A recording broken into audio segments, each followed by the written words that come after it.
Hello there. Welcome back to grade core hospitality studies. In this video, we want to look at a question on sectors and careers. So we're going to look at question 5 of this question paper. Our question reads, study the advertisement below and answer the question that follows. So you are given an advertisement of a Springbok game launch, whereby we have got information that we have here that you need to read through uh, and answer the questions that are following. So you need to comprehend information given in the advertisement. As we can see that it includes luxurious accommodation on a camp midway between Katkat and Queenstown in the heart of the Eastern Cape. Uh, these all-inclusive packages include accommodation, uh, three wholesome meals, a daily game drive with snacks, and the use of facilities such as a tennis court and sauna, 2 for 1. Pay the single midweek rate of 600 rands, and your friend or partner stays free of charge when sharing with you. So this is the information that we are given in the advertisement. And of course, we are given a picture of an envelope. Then first question is, name three aspects that will determine the target market for this Springbok game launch. So we need aspects that will determine the target market. But basically, a target market is a subset of the total market for a product or service to which a business aims its marketing efforts and resources. So a target market comes as a subset of the total market. Very important to take note of that. So our question needs three aspects that will determine the target market. So we have the first one being the demographic factors, whereby demographic factors, these are variables within a nation's population, such as age, it's part of demographic factors, and gender also, income levels of the citizens, and marital status, ethnic groups, and also we can also include educational levels as part of demographic factors. So basically, it's just the population distribution that we have that describes the demographic factor. So I give you examples of marital status, age, family size. For example, you're paying, given pay a single midweek rate, and your friend or partner stays free with sharing with you. So basically, this information on demographic factors also, and the target market will be determined by also needs and income, and also determined by psychographic factors. These are activities, for example, daily game drives, tennis, and sound. Then also you have product-related factors, which describe which products or service the customers prefer. Also is part of that. So moving on to the next question, it reads, determine whether promotion was used as a marketing was used as a marketing strategy to give a reason for the answer. Of course, a promotion within the advertisement given, it was using as a promotion, as a marketing strategy. Promotion was used as a marketing strategy in the sense that of 2 for 1. We are saying you pay the single midweek rate of 600 rands, and then two people are going to enjoy, but it's for one person, but two people enjoy. So that's a promotion. So it's being used as a marketing strategy to attract, obviously, to attract customers. So basically, that's what we have, and that's what we have on the other section, where we're saying yes, promotion has been used. Uh, and we are now motivating why we are saying that give away 2 for 1 is the evidence that is given in the advertisement. Pay the single midweek rate of 600 rands, and your friend or partner stays free and will share it with you. So that's the explanation that we have. So moving on to the next question, which is 5.1.3. It reads, name one disadvantage of using promotion as part of your marketing mix.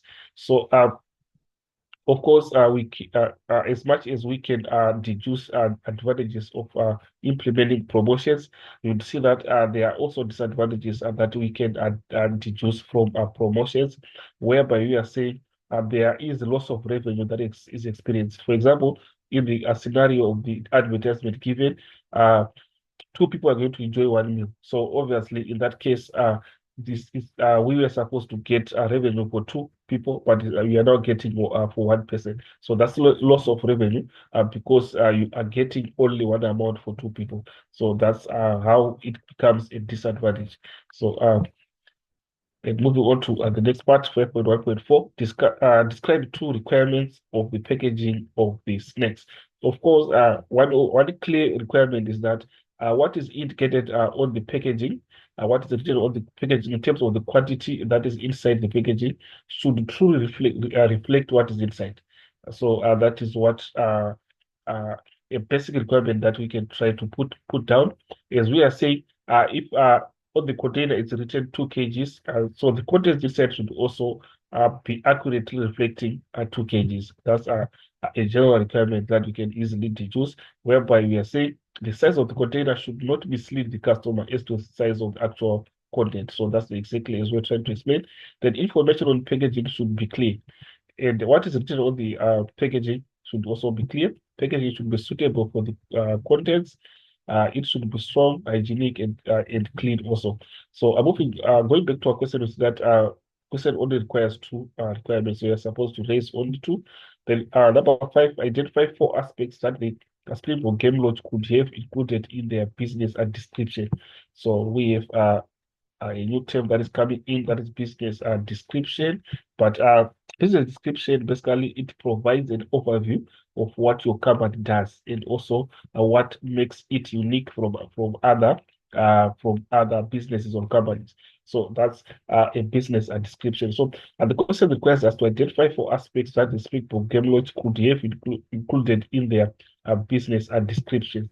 So you see that the business address should be there, form of address, branding, short, medium, and long-term goals should also be seen, and then street map, site plan showing the layout of the business also should be also part of that.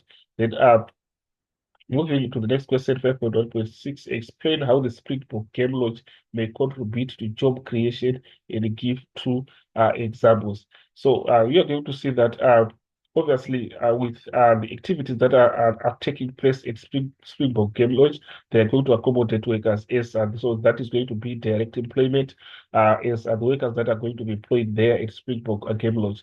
And then also we can also explain it from the dimension of indirect employment, whereby the suppliers of a Springbok Game Lodge they are also going to employ workers that are going to work to produce those goods that are required to be utilized at Springbok Game Lodge. So in that way, there is job creation also. So we have that also articulated in the answer section, whereby we are saying Springbok Game Lodge contributes to job creation by direct job creation.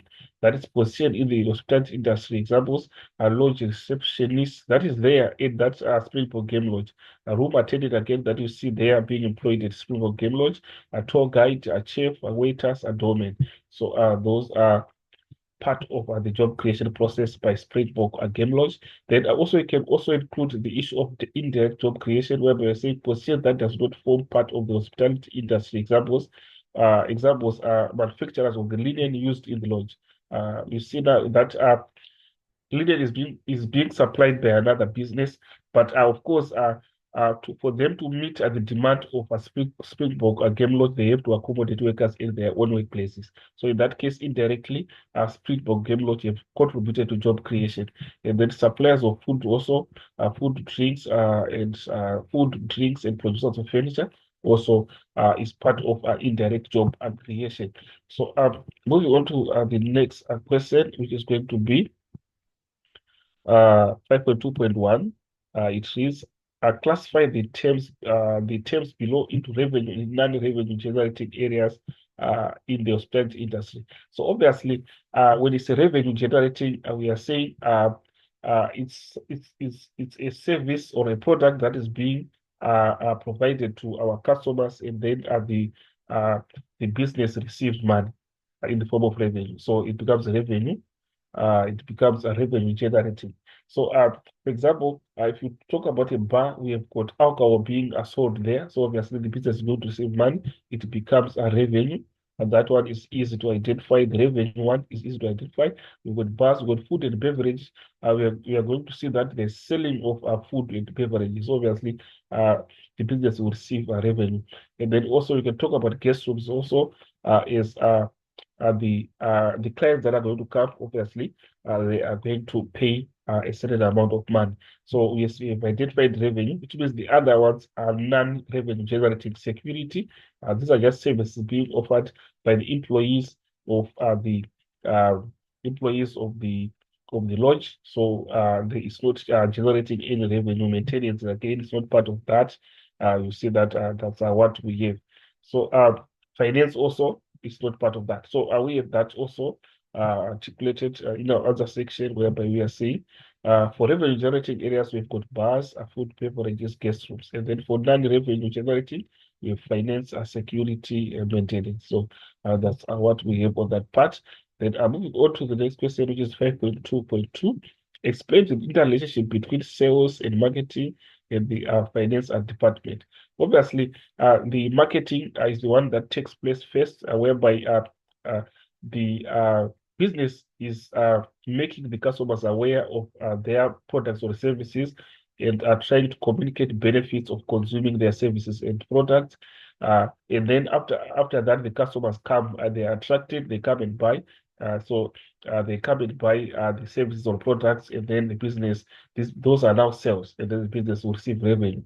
And that is how they are interlinked. And then of course, we have also the finance budget, the finance department, which is going to handle the budget in that business, is part of the finance department. So within that context, we can be able to explain the interrelationship between those three.